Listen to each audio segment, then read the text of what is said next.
अस्सलाम वालेकुम। आज मैं एक नया टॉपिक लेके आपके सामने हाज़िर हूँ। आज मैं बात करूँगा tax credit system in Pakistan कि पाकिस्तान में टैक्स की रियायत किस हद तक और क्यों दी जाती है। असल में अगर मैं ये बताऊँ कि अकॉर्डिंग टू सेक्शन 61 65 पार्ट इसका है 10, इनकम टैक्स ऑर्डिनेंस इसको वजाहत करता है कि पाकिस्तान में कोई शक व शुबे की गुंजाइश नहीं है कि पाकिस्तान में भी टैक्स क्रेडिट का सिस्टम मौजूद है।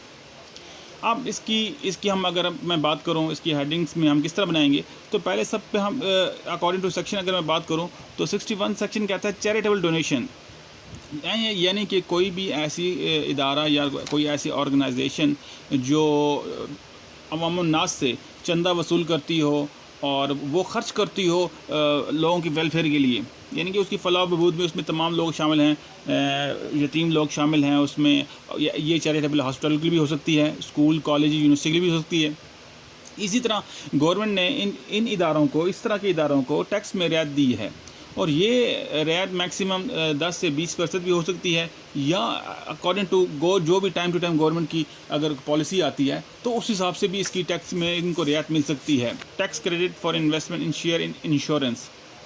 अब इनको जो जितनी भी इंश्योरेंस की कंपनियां हैं पाकिस्तान में जो काम कर रही हैं, उनको एक एनुअल टैक्स में उनको तकरीबन लगभग आलमोस्ट 10 से 20% उनको टैक्स में रियायत उनको मिल सकती है, जो कि इंश्योरेंस कंपनी से वाबस्ता हैं।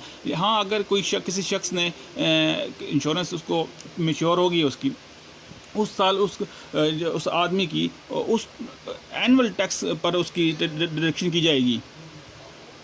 Contribution to an approve pension scheme. अब contribution to an approve pension fund, अब इसमें होता यह है कि जितने भी जो सैलरी पर्सन हैं जो किसी भी ऑर्गेनाइजेशन में काम कर रहे हैं, मुलाजमीन हैं, वो एक अपनी रिटायरमेंट पे एक माकूल सा मुआवजा हासिल करते हैं जिसको पेंशन फ़ंड कहा जाता है। अब इसमें गवर्नमेंट टाइम टू टाइम अपने पॉलिसियाँ वगैरह नामज़द करती रहती हैं और उस हिसाब से वो इसमें टैक्स में इनको रियायत देती हैं।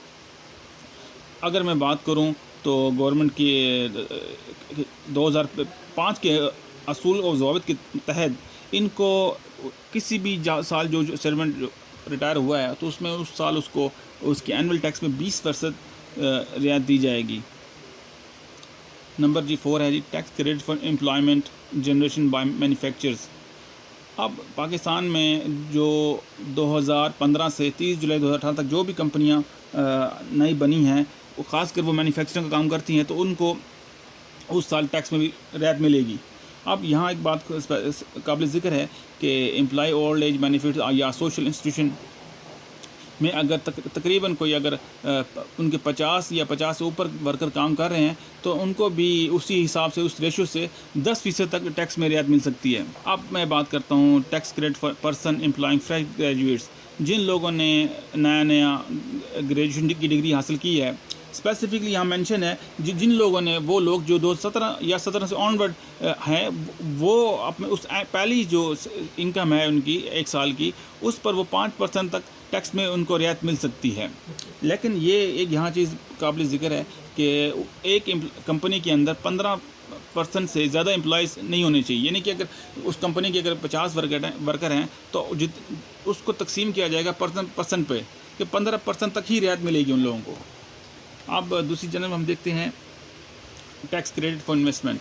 टैक्स क्रेडिट फॉर इन्वेस्टमेंट का एक सीधा सारा असूल है, जो कंपनियां प्लांट एंड मशीनरी ख़रीदती हैं या उस पर रिप्लेसमेंट करती हैं, या उन्होंने 2010 एक वाहिद ऐसा साल है जब टैक्स जो में रियायत का तस्वर जो है सिर्फ़ और सिर्फ टैक्स अथॉरिटी को हासिल था, और ये जूँ का तूँ रहा। लेकिन इसमें अगर इसमें मज़ीद अमेंडमेंट की गवर्नमेंट ने तो 2011 और 2016 से में तकरीबन इन पर 20% टैक्स की रियायत मिली कंपनियों को।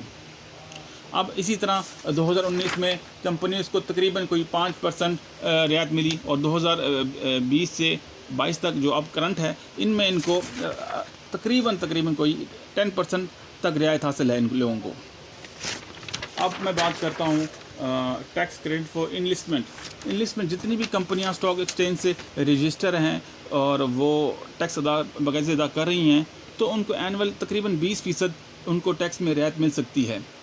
और अगर कोई कंपनी पिछले 3 साल से अपने मुतबातर टैक्स जमा करवा रही है تو اس کو آنے والے اس کے اگلے 2 سال میں بھی ان کو 10% تک چھوٹ مل سکتی ہے۔ اب میں بات کرتا ہوں tax credit for newly established industry undertaking where a tax payer been a company formed for establishing and operating a new tech industrial undertaking including a corporate or dairy farming setup in Pakistan and they can avail tax credit as per annual profit۔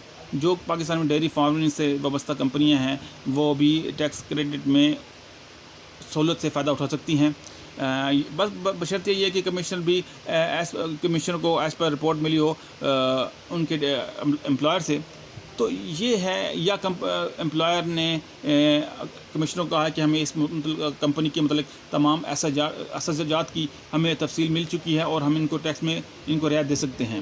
تو یہ تھا ایک topic tax credit, امید ہے آپ لوگوں کو پسند آئے گا، کیونکہ یہ اکثر ایسا سوال ہے جو اکثر امتحانوں میں پوچھا جا سکتا ہے۔